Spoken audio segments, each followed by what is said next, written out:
Cup printing na naman. Para sa yung mga kape-kape. Gaya ng dati. Pupunasan natin na yung surface nito. Ito ay reducer. Parang thinner niya. Kumbaga sa pintura. Thinner. Pero reducer tawag. Yung ink natin, pang sample lang karami. Ganyan. Maganda na yung pagkano niya. Pero pag masyadong malapot, dagdagan eh. Yun ang pampalabnaw natin. Kung sakaling sobrang lapot. Bang hindi siya tumatagos dun sa butas. Yun, nangyayari yun pag nasa operations na kasi tumitigas, nag-evaporate yung palabnaw niya, syempre kakapal yung ink niya. Kaya yun, panghabol, every time hahaluin o di kaya dadagdagan nitong reducer, itong ink natin para maging consistent yung viscose. Patak-patak lang, kailangan ilagay nyo sa ganito kasi pag binili nyo sa supplier natin, sa lata, hindi natin makontrol yun. Maganda rito, makontrol yung maliit na lalabasan ng laman. Okay. Pag nahalo na natin yan at medyo natuyo na yung nilagay natin dyan kanina. Okay. 4 lang ako na pagsasample ng prito ko nilalagay. Yan. Bubuhusan dyan para mag-umpisa. Ayun. Nalalapatan yung ano niya. Yung pantatak niya. Dalawa po yan para magkabilang side ang mamamarkahan natin. Yan. Tapos. Ganon. Kung isa lang yung gusto nyong lagyan, pwede. So, ulitin natin. Ganun lang kasimple yung mag-print. Yan ha. Pag lumampas dyan, pwedeng ibaba. Tapos, uy, tapos na pala. Papalitan ulit. Ganun lang. Parang naglalaro ka lang.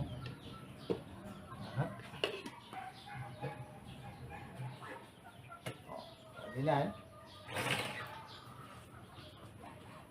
Okay. So, natapos ng ganyan, titigilan natin. Pwede ibaba pag walang nakatapat. Papakita natin yung nagawa. Tingnan natin. Ayan. Maganda yung pagka-print. Ayan. Pwede nyong printan yung sarili nyo pag meron kayong machine na ganito. Di ba? Pleto. Pag inikot, doble. Kasi ginawa nating doble. Pero yung iba, isa lang yung nilalagay nila. So, itong ginawa nating frame, makikita natin. Ayan siya. Yung isa, meron ding dalawa na pantatak. Pwedeng harap at likod.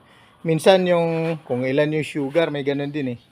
Tapos ito dalawa. Pero pag tig-isa, syempre, may reserba tayo. Yun yung masaya.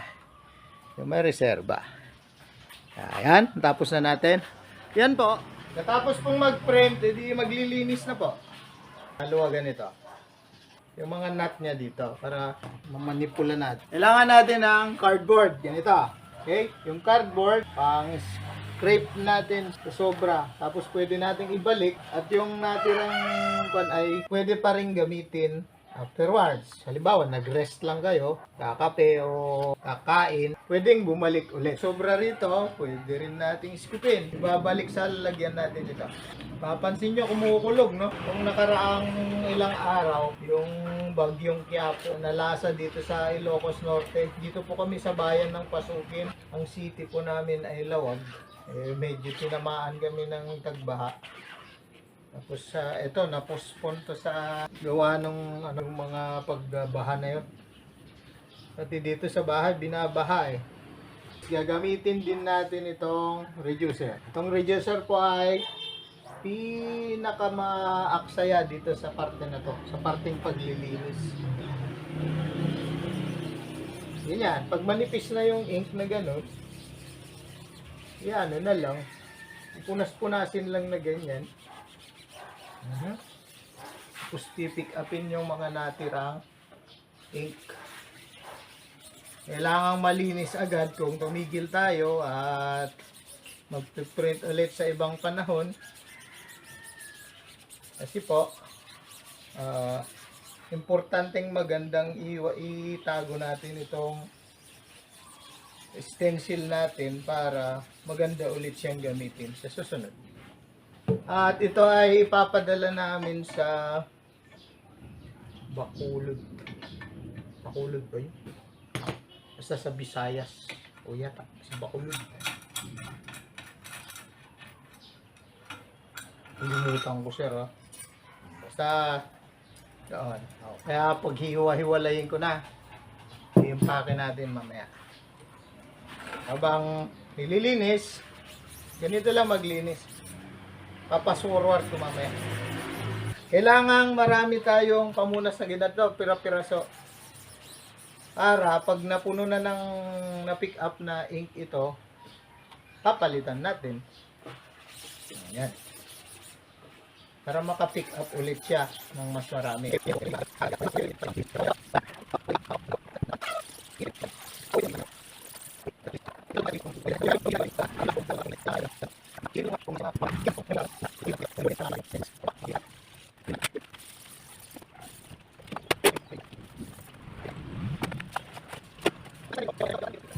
Pagkaalis po natin kanina nito, eto may adjustment to. Pag itinapat natin yung blade dun sa pinakagitna ng bumbunan nito, kung medyo papunta ng konti rito, konti lang, dadayain lang ng konti, ma-adjust po natin dito, forward at backward, tapos sasakalin na niya yung dalawa.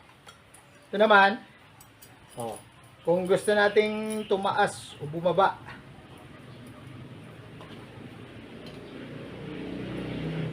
yan. Ito naman ang sasakal. Ito naman, kung nakaganyan, tapos iikot natin ng ganito, papababa siya. Kailangan yung blade natin, medyo nakakangat ng konti dito, para meron namang ipe-press pa na gano'n. At pag hinila kasi, para hindi niya hinihila yung tinta. Ito, ihiwalay ko na ito sa pag-i-impake kasi natin. Yan. Yan. Nahihiwalay din natin ito. Kailangan may tools kayo ng ganito. Kung marami kayong open na eksakto rito, mas maganda pa. Yung pagkalagay nito kanina, yan. Pwedeng i-adjust pag ganun, dito, sa parte nito. Kasi may adjustment pa rito sa luwag nito. At yun, pag in-adjust, ihigpitan na nito. Ibabalik na lang mamaya pag inassemble. Ito kasi impake ko ng kwan. Ang hiwa-hiwalay para compact siya pag pinadala po natin. Para may hiwalay din dito, pwede nating alisin yung pin dito. Dito na lang ang ihihiwalay kasi po bulky siya pag hindi natin na ihiwalay dito. Kung sakaling nagloko yung pin, pwede nating palitan ng D4 na pako. Yun, alis na. Ihiwalay natin ito. Yan, para sa pag-impake. May partes din siyang ganire. Ito. Ihiwalay din to kasi makakatusok ito. Yan, ito yung pang-lock niya, ganyan. Ay, shucks. Napatakan ng reducer. Patay. Hilamusan ulit yan.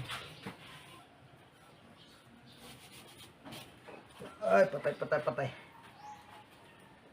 Dito naman sa cup natin, may double nut dito sa likod. Tapos, ito naman, alisin na natin ito. Tatlo po yung ibibigay namin na shape. Pag hindi po eksakto yung shape ng cup natin, may magagawa po tayo, no? Halimbawa ito, hindi sila pareho. Kahit sabihin natin na may special na cup na ganito, hindi Y cup eh.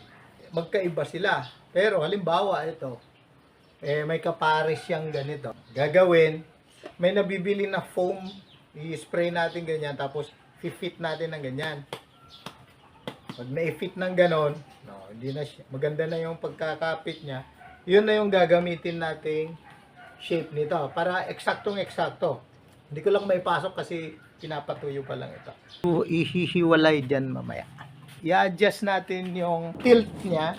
Halimbawa, nagbago tayo ng yung cup. Tapos yung angle niya kailangan yung lapat dito. Talagang flat siya dun sa dito natin. Pwedeng i-adjust dito. O, tingnan niya ha. Na-adjust yung angle. Pag nakuha yung tamang angle, saka natin higpitan. Dito naman, sa ibaba niya,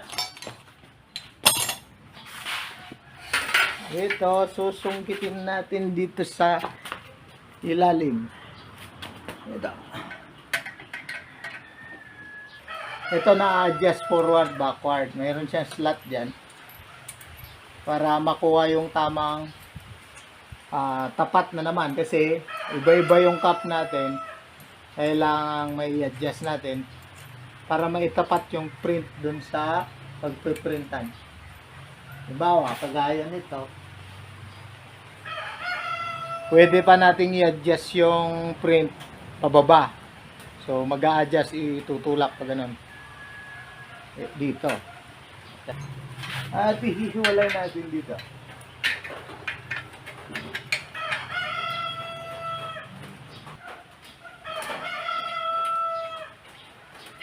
Yan, nahihiwalay na.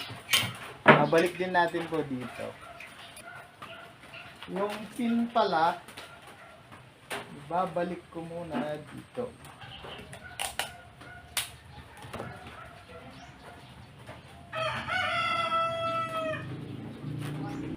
So, ayan na po.